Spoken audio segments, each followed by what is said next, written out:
Hello everybody, Dillin here, bringing you a Sonic theory. Now, this is the second time I've come back, so I think I'm going to be able to upload consistently, depending on how long it takes to edit a video. Now, I think this video is going to take quite a bit to edit, so let's begin. This is, did Eggman create Sonic the Hedgehog? This theory centers around Eggman creating Sonic, of course. Now, they said that Eggman created Sonic for good, but I'm going to slightly tweak it so it works with my own research. Now, let's start with the fact that Eggman knew that Gerald was researching into creating the perfect life form, and the perfect life form is a hedgehog. So what if Eggman decided to try to create his own perfect life form? So he starts digging into Gerald's research and seeing that he went to the Echidna ruins, so he decides to go there. There he sees the mural from Sonic 3 and Knuckles, or just Sonic 3, where it shows a hedgehog being able to fight a giant robot holding the Master Emerald. It's here where he learns about the Chaos Emeralds and figures that he can use them for a power source for later, and it's also where he finally confirms that he needs to create a hedgehog. Now for this next part, I wouldn't really know exactly how he would create Sonic, but I'm assuming he would create Sonic very similar to how Gerald created Shadow, but because he doesn't have the help of the black arms, Sonic turns out blue somehow. And he's not as strong as Shadow is with the Chaos Energy. But it does make sense that Eggman would create Sonic because how Sonic can tap into Chaos Control, something that a normal animal shouldn't be able to do right away. But he can because Eggman knows Gerald's research in order to let them tap into Chaos Control, as seen by how Shadow can tap into Chaos Control. Now Eggman wants to test out Sonic's strengths, so he puts his friends inside of robots, and it shows him not to just kill things right away because sometimes your friends might be in danger. Eggman goes around building these levels specifically designed to test Sonic's speed and strength.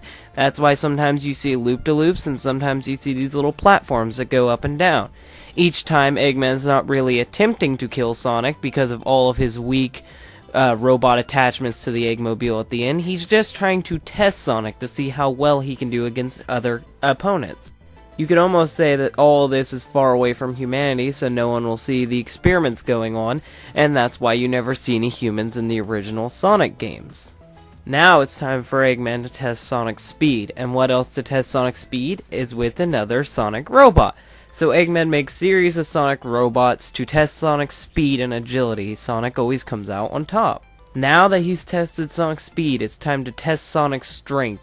Now at the end of almost every Sonic game, the biggest robot comes out, the strongest robot. This is to test Sonic's strength and planning to see if he can beat someone way bigger and tougher than him. Sonic uses his brain and not his bronze to find the weak spots on all of the big robots, as in Sonic 2, Sonic 1, and Sonic 3.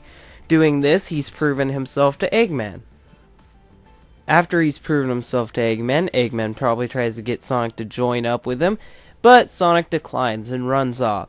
So now Eggman is stuck to just finding out Gerald's other research to see if he can recreate any of Gerald's other things he studied about.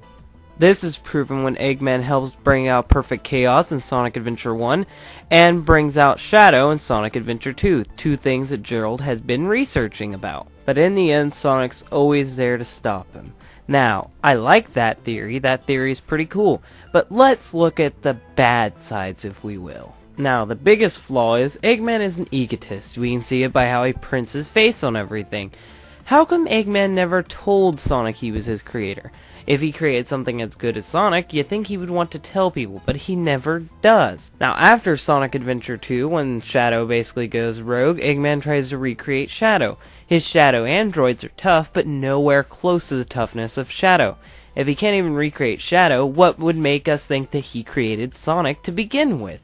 Oh yeah, I'm also adding this part in. I know that Eggman created Sonic in Sonic the Comic, but we're not talking about Sonic the Comic. We're talking about the video games, and I've already talked about that before in my Eggman video. You can go watch that now. And finally, most of all, Eggman just wants to build his Eggman Land theme park and take over the world. He doesn't really care about anything else. Yes, he does look at Gerald's research, but only because it helped him further his goal to conquer the world. Eggman wouldn't create Sonic because Sonic wouldn't help him destroy or rule the world. That's just how it goes there.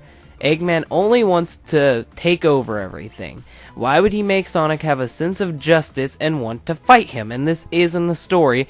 This is in the theory. The theory even goes so far as to say Eggman programmed Sonic not to kill him. I don't think Sonic would kill Eggman to begin with because of his moral code, so I think that Eggman wouldn't have to tell Sonic that. So that was the did Eggman create Sonic theory. There's a lot of holes in this one, but I thought I would just let you guys decide. So if you think Eggman did create Sonic, type yes down there. If you think he didn't, say no and give me an explanation why on either end.